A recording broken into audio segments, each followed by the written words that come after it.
Praise the lord. యేసుక్రీస్తు దివ్యనామంలో ఉదయకాల సమయంలో ప్రభుతో ప్రతిదినం అనే ఆధ్యాత్మిక కార్యక్రమాన్ని వీక్షించుచున్న దేవుని బిడ్డలైన మీ అందరికీ నా హృదయపూర్వక వందనాలు తెలియజేస్తున్నాను. నీ జీవితంలో అనేక దినాలుగా ఒక ప్రశ్న, దేవుని నమ్మకంగా ప్రేమిస్తున్నానే, మరి నాకే ఎందుకు ఈ కష్టాలు?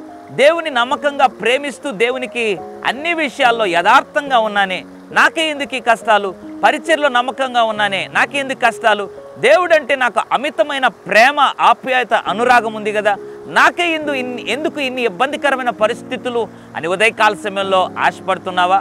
దేవుని బిడ్డ, దేవుడు ఒక అద్భుతమైన వాగ్దానాన్ని నిన్ను ప్రేమించి ఇవ్వాలని ఆశపడుతున్నాడు. రోమపత్రిక 8వ అధ్యాయం 28వ వచనం, దేవుని ప్రేమించు వారికి అనగా ఆయన సంకల్పము చొప్పున పిలువబడిన వారికి మేలు కలుగుటకే సమస్తమును సమకూడి జరుగుచున్నవని ఎరుగుదుము. Praise the Lord. ఎంత అద్భుతమైన వాగ్దానం. దేవుని ప్రేమించే వారికంట సమస్తము మేలు కొరకే. బహుశా ప్రస్తుతం అది మనకు కీడుగా, కష్టముగా, నష్టముగా, వేదనగా, ఇబ్బందిగా మనకు అనిపించి ఉండొచ్చు, కానీ అనిపిస్తూ ఉండొచ్చేమో, కానీ దేవుని ప్రేమిస్తున్న మనకు ఒకవేళ ఈ ప్రతికూల పరిస్థితులు వచ్చినా దాపరించినా అది మన భవిష్యత్తు కొరకై దేవుడు దాన్ని మేలుగా మార్చబోతున్నాడు. భవిష్యత్తు దినాల్లో అవన్నీ దేవుడు ఆశీర్వాదకరంగా మారుస్తాడంట. ఎందుకంటే దేవుని ప్రేమించు వారికి ఏది జరిగినా అది మేలుకే అని గుర్తుపెట్టుకోవాలి. నువ్వు కూడా దేవుని ప్రేమిస్తున్నావు కాదు.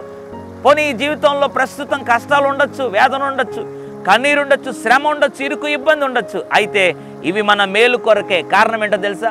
రేపటి దినం వీటన్నిటినీ దేవుడు జ్ఞాపకం చేసుకొని ఒక ఆశీర్వాదకరమైన, దీవెనకరమైన జీవితంలోనికి దేవుని ప్రేమిస్తున్న మనలను నడిపించడానికి దేవుడు వీటన్నిటినీ జ్ఞాపకం చేసుకొని దేవుడు ఆశీర్వాదకరమైనటువంటి ఒక దీవెనకరమైన వాతావరణంలోకి నడిపిస్తాడు. దేవుని ప్రేమించు వారికి ఏది జరిగినా అది మేలు కొరకే, కానీ దేవుడు కీడు కొరకు ఎప్పుడు కూడా చేయడు. కాబట్టి దేవుని ప్రేమించు, మనస్ఫూర్తిగా ప్రేమించు, పూర్ణ హృదయంతో ప్రేమించు, ప్రతి పరిస్థితుల్లో నమ్మకంగా ఉండు, నిరీక్షణతో ఉండు.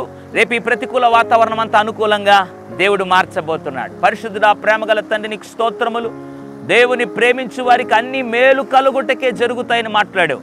ఉదయకాల సమయంలో ఎవరైతే కృంగిపోయారో, నీరసించిపోయారో, వేదన నాయన, నిరాశ నిస్పృహకుండా ప్రయాణిస్తున్నారో వారిని జ్ఞాపకం చేసుకుని నిన్ను పూర్ణ హృదయంతో అలాగే ప్రేమిస్తూ సాగిపోవాలని, ఈ రోజున ప్రతి ప్రతికూలతను ఆశీర్వాదకరంగా మారుస్తావని, అది మా మేలుకే అని మాట్లాడినందుకు స్తోత్రం.